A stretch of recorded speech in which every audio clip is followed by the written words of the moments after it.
श्री शिवाय नमस्तु भयम। दोस्तों, जैसा कि आप सभी लोग जानते हैं कि 8 मार्च 2026 यानी रविवार को पड़ रही है चैत्र महीने की शुक्ल पक्ष पंचमी तिथि, जो बहुत ही खास है। और दोस्तों, ये वो तिथि है जो कि चैत्र महीने में रविवार को पड़ रही है। दोस्तों, इसी दिन किया जाने वाला पंडित जी द्वारा बताया गया एक लाल फूल और एक सफेद फूल वाले उपाय आप लोगों को जरूर करना चाहिए, क्योंकि दोस्तों ये एक ऐसा उपाय है जो कि हर दिन नहीं किया जाता। चैत्र महीने में जो रविवार की पंचमी तिथि आती है उसी दिन किया जाता है। अगर आप लोगों ने इस उपाय को नहीं किया है या किसी कारणवश नहीं कर पाए हो तो इस चैत्र रविवार पंचमी तिथि के दिन इस उपाय से मत चूकना। दोस्तों देखिए, ये दिन इतना खास होता है, इतना महत्वपूर्ण होता है। देखा गया है कभी कभी बड़े बड़े पूजा पाठ अनुष्ठान से जो मनोकामना पूर्ण नहीं होती है, वो चैत्र रविवार के दिन एक छोटे से करने से ही आपकी मनोकामना पूर्ण हो जाती है। और बहुत सारे लोगों ने इस उपाय को किया भी है और उनको इस उपाय को करने का फल भी जरूर मिला है। अगर आप लोग भी इस उपाय को इस रविवार के दिन करना चाहते हैं तो आप इस उपाय को पहले अच्छे से समझ लेना, सुन लेना, उसके बाद करना। आपको इस उपाय का फल जरूर मिलेगा, आपकी सभी मनोकामनाएं पूरी हो जाएंगी।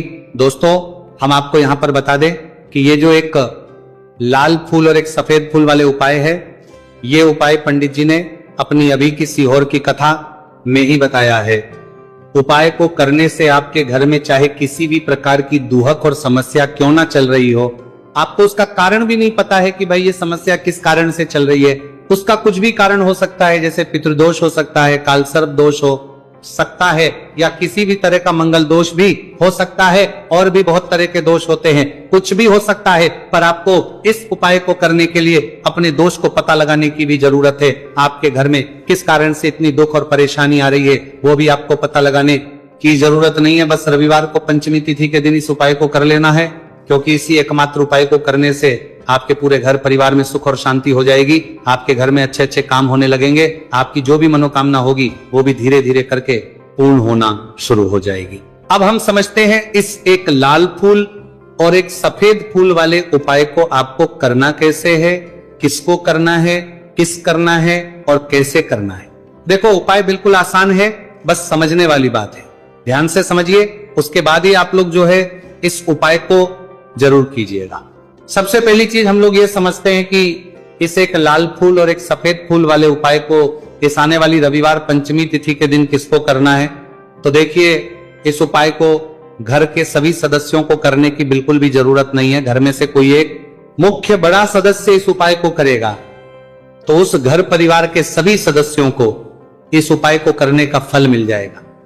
पर वो बड़ा सदस्य कौन होगा, कौन व्यक्ति इस उपाय को करेगा, तो यहां पर देखिए हम आपको बता दें, घर की जो बड़ी माताएं बहनें होंगी, घर की बड़ी माताओं बहनों में से कोई भी एक माता बहन इस वाले उपाय को कर सकती है अपने पूरे घर परिवार के लिए।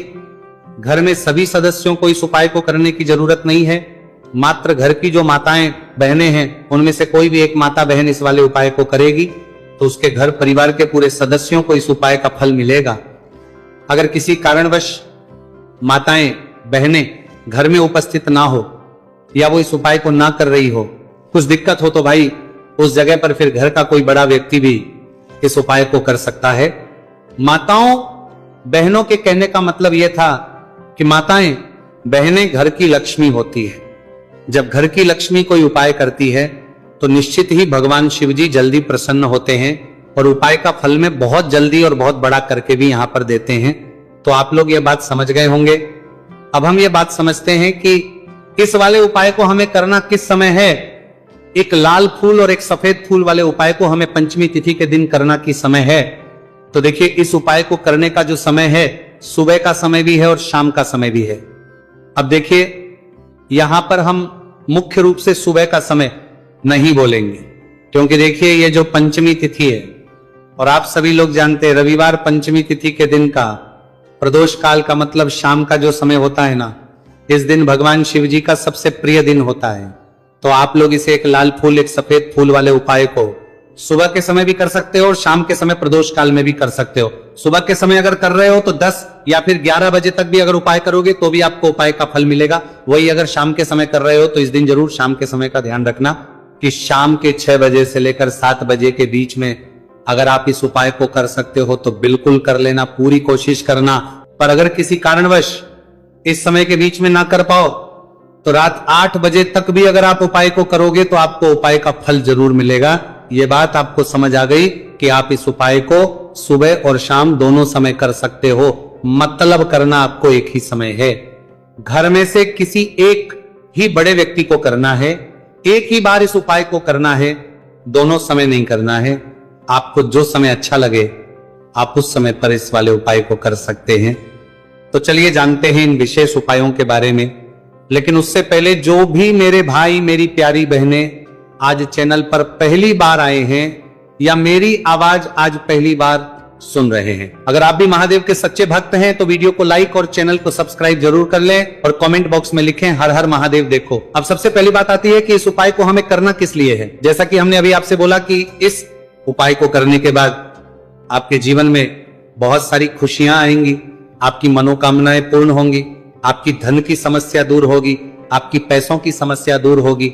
अब देखिए, अगर आप लोग सोच रहे हो कि भाई हमें अपना घर बनाना है पर घर बनाने के लिए पैसा नहीं है, हमें गाड़ी लेना है पर गाड़ी लेने के लिए पैसा नहीं है, हमें जमीन लेना है पर जमीन के लिए पैसों की कमी पड़ रही है, अगर ऐसी ही दिक्कत परेशानी या किसी भी तरह की धन से जुड़ी हुई समस्या या पैसों से जुड़ी हुई समस्या अगर आपके जीवन में चल रही है तो ये उपाय निश्चित ही आपके जीवन में बहुत सारे फल ला कर दे सकता है। इसीलिए अगर आपके घर में बहुत ज्यादा दिक्कत समस्या परेशानी चल रही है, धन से जुड़ी हुई पैसों से जुड़ी हुई, धन की बहुत ज्यादा कमी आ रही है, पैसों की आवक नहीं हो रही है, भाई आप लोगों को इस वाले उपाय को जरूर करना चाहिए। घर में से किसी एक भी बेबे व्यक्ति को अब इस उपाय में करना क्या है वो सबसे पहले हम लोग जान लेते हैं। उपाय की सामग्री हम लोग सबसे पहले जानते हैं कि इस उपाय में किस किस चीज की आवश्यकता पड़ेगी। तो देखिए, उपाय का नाम तो एक लाल फूल और एक सफेद फूल वाला उपाय है, पर इस उपाय में कुल मिलाकर 4 सामग्री हमें लगने वाली, जो कि पंडित जी ने खुद सीहोर वाली कथा में बताया है, और जो हम आपको उपाय बताते हैं वो पंडित जी द्वारा बताए गए होते हैं, अलग से हम कुछ भी नहीं बताते हैं। तो यहां पर हम लोग समझते हैं कि इस उपाय की सामग्री क्या है। तो देखो, उपाय की जो सामग्री है वो 4 सामग्री है, जिसमें से सबसे पहली सामग्री है एक बेलपत्र। देखो, बेलपत्र क्या होती है? बेलपत्र जो शिव की शिवलिंग पर चढ़ती है। दूसरी चीज है एक शमी पत्र, शमीप्र शिवलिंग पर ही चढ़ता है। तीसरी चीज है दोस्तों एक लाल फूल, उपाय का नाम है। तो एक यहां पर आपको लाल फूल लेना है। अब ये लाल फूल कौन सा लेना है? देखो, शिवलिंग के ऊपर जो लाल फूल चढ़ता हो उनमें से कोई भी एक लाल फूल पसंद कर लेना और वो कहीं से तोड़कर या कहीं से खरीद कर लेकर आना और उस लाल फूल को उपाय में प्रयोग कर लेना। उसके बाद में एक सफेद फूल का विशेष रूप से ध्यान रखना, जो सफेद फूल शिवलिंग पर चढ़ता हो सिर्फ वही सफेद फूल लेकर आना, इसके अलावा कुछ मत लेकर आना, लेकिन केतकी का मत लेना। तो एक एक मात्रा में ही आपको ये चारों सामग्री चाहिए, एक बेलपत्र, एक शमी पत्र, एक लाल फूल और एक सफेद फूल। ये चारों सामग्री आप लोग तैयार करके रख लें।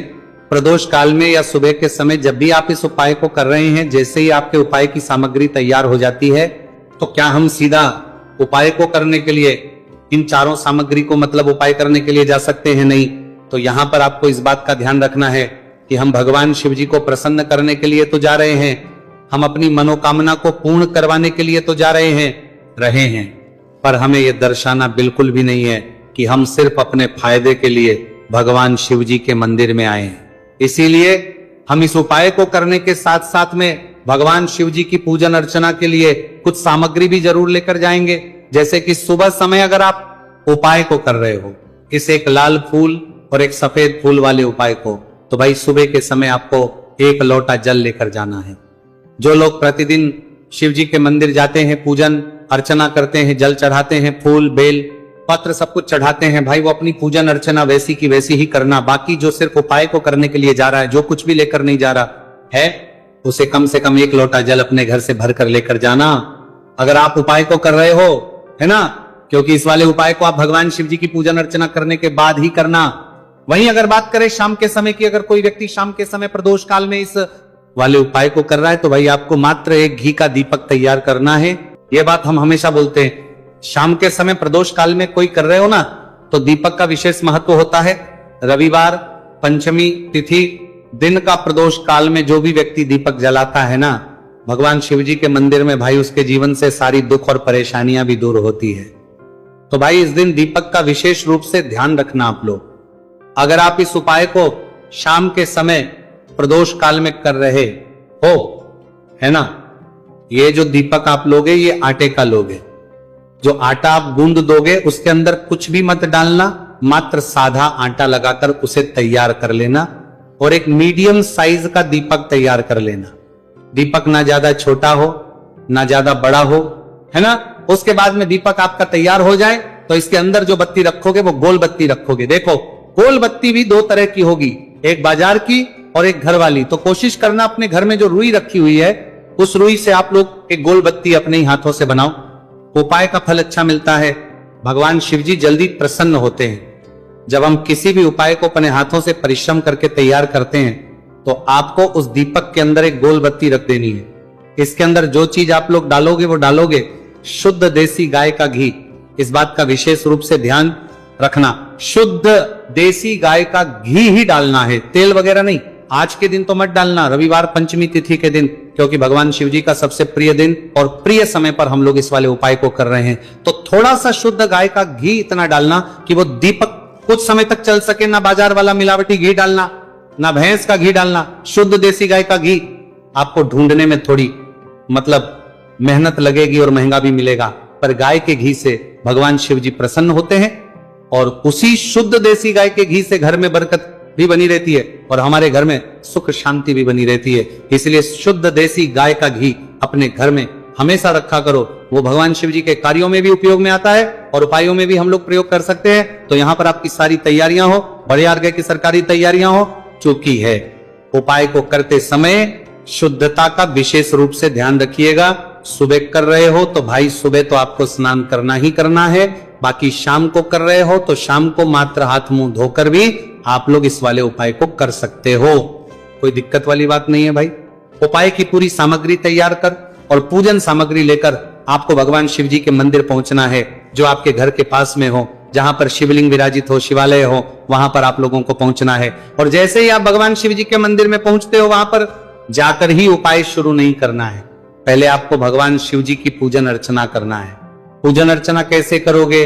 सुबह के समय गए हो तो एक लोटा जल वगैरह जो भी पूजन सामग्री लेकर गए हो, उससे पहले पूजन सामग्री आप लोग मतलब पूजन भगवान शिव जी की कर लो।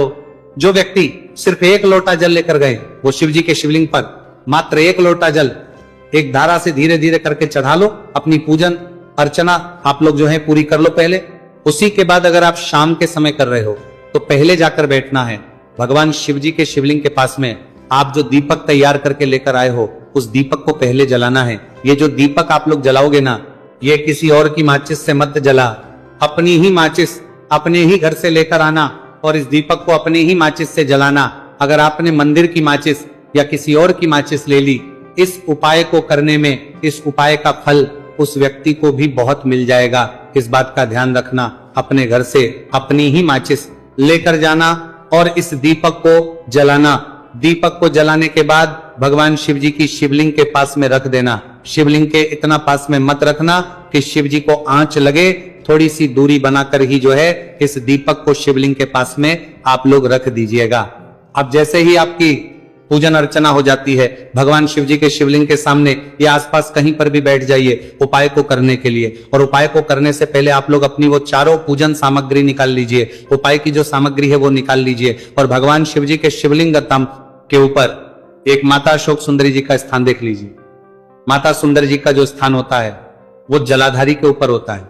जलाधारी के बिल्कुल बीचों बीच में होता है। आप लोगों ने देखा भी होगा शिवलिंग की जलाधारी होती है। जलाधारी के बिल्कुल बीचों बीच का जो स्थान होगा वो माता अशोक सुंदर जी का स्थान होगा, क्योंकि यहीं पर हमें ये जो है उपाय को करना है। सबसे पहली चीज, जब हम उपाय को करना शुरू करते हैं, आप सबसे पहले अपनी एक बेलपत्र उठा लो। एक बेलपत्र को आपको माता अशोक सुंदरी जी वाले स्थान पर सबसे पहले समर्पित करना है। बेलपत्र की डंडी का मुख होगा जलाधारी की तरफ, जहां से जल बहता है और नीचे गिरता है, और बीच वाली बड़ी पत्ती का मुख मतलब शिवलिंग की तरफ होगा। इस तरीके से आपको इस बेलपत्र को माता अशोक सुंदरी जी वाले स्थान पर समर्पित कर देना है। उसके बाद में अपनी एक शमी पत्र उठा लो जो आप उपाय के लिए लेकर आए हुए हो। शमी पत्र को उठाकर शमी पत्र की भी जो डंडी का भाग होगा वो जल की तरफ करके, जहां से जल बहता है नीचे गिरता है उस तरफ करके, और पत्ती वाला भाग शिवलिंग की तरफ करके इस शमी पत्र को भी उस बेल पत्र के ऊपर आपको समर्पित कर देना है। समर्पित करने के बाद अब आप ले लो अपना एक लाल फूल जो आप उपाय को करने के लिए लेकर आए हुए हो।